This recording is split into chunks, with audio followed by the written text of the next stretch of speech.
আসসালামু আলাইকুম এভরিওয়ান। বাসায় প্রথমবারের জন্য বানাইছিলাম chilli chicken and it turned out super tasty, তাই ভাবলাম আজকে আপনাদের সাথে রেসিপিটা শেয়ার করি। রেসিপির শুরুতেই 800 গ্রামের মতো কিউব করে রাখা চিকেনের উপর দিয়ে দিচ্ছি 1 চা চামচ পরিমাণ আদা বাটা, 1 চা চামচ পরিমাণ রসুন বাটা, 1 চা চামচ পরিমাণ কালো গোলমরিচের গুঁড়া, 2 চা চামচের মতো লাইট সোয়া সস, হাফ চা চামচের মতো লবণ, 1 চা চামচ পরিমাণ লাল মরিচের গুঁড়া, চাইলে এটা একটু বেশিও দিতে পারেন যদি ঝাল বেশি খাইতে চান।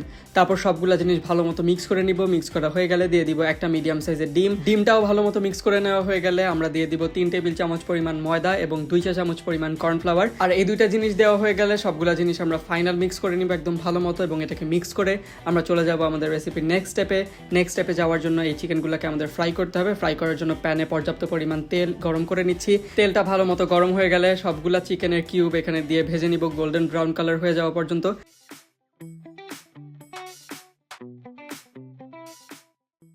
চিকেনটা ঠিক এইরকম ভাজা হয়ে গেলে সবগুলা চিকেন আমি তেল থেকে তুলে নিব এবং সবগুলা চিকেন ঠিক সেম প্রসেসে এইরকম কালার করেই ভেজে নিব। সবগুলা চিকেনের পিস ভালো মতো ভাজা হয়ে গেলে একটা প্যানে কিছুটা পরিমাণ তেল দিয়ে দিব 2 টেবিল চামচ পরিমাণ রসুন কুচি এবং 2 টেবিল চামচের মতো আদা কুচি, এবং এই দুইটা জিনিস তেলের সাথে ভালো মতো ভেজে নিব। কিছুটা পরিমাণ ভাজা হয়ে গেলে দিয়ে দিব কিউব করে রাখা একটা ক্যাপসিকাম এবং 6-7টা কিউব করে রাখা পেঁয়াজ। এই সবগুলা জিনিস একসাথে মিক্স করে প্রায় 1-1.5 মিনিটের মতো সতে করে নিব, এবং তারপর দিয়ে দিব 1 চা চামচ পরিমাণ লবণটাও ভালো মতো মিক্স করে নিব, এবং তারপর এখানে দিয়ে দিব 2 চা চামচের মতো সয়া সস। যেহেতু আমরা সয়া সস ইউজ করতেছি লবণটা একটু বুঝে দিতে হবে। তারপর দিয়ে দিচ্ছি 2 চা চামচের মতো চিলি সস এবং 2 চা চামচের মতো টমেটো কেচাপ। এই দুইটা জিনিসও ভালো মতো মিক্স করে নিব এবং সব কিছু ভালো মতো আমরা প্রায় 2 মিনিটের মতো নেড়ে চেড়ে নিব। এই পর্যায়ে যেটা করব, সবগুলা চিকেন যেগুলো আমরা আগে থেকে ভেজে রাখছিলাম সবগুলা চিকেন এটার ভিতর দিয়ে সবগুলা জিনিস একদম ভালো মতো আমরা মিক্স করে নিব, এবং চুলার আঁচটা মিডিয়ামে থাকবে। এই পর্যায়ে আমরা এটাকে ঢেকে দিব প্রায় 2 মিনিটের মতো। যেহেতু এখানে আমাদের কুক করার মতো তেমন কিছু নেই, আমরা চিকেনটাও আগে থেকে ভেজে নিয়েছিলাম এবং আমাদের ভেজিটেবলগুলো অনেকটাই কুক হয়ে যাবে।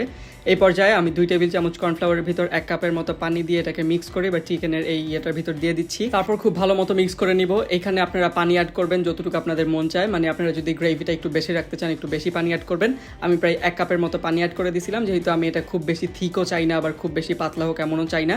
নামানোর কিছুক্ষণ আগে প্রায় 6-7টার মতো কাঁচামরিচ দিয়ে দিলাম যেন একটা সুন্দর ফ্লেভার আসে। And here our restaurant style chilli chicken is completely ready. It tasted so good, it looked so good. মানে সব কিছু মিলায় প্রথমবার যে রান্না করছি এটা মনে হয় নাই। আমরা ইফতারে ট্রাই করছিলাম, সাথে ছিল আম্মুর হাতের ফ্রাইড রাইস, এবং খুব ভালো একটা ইফতার ছিল আলহামদুলিল্লাহ।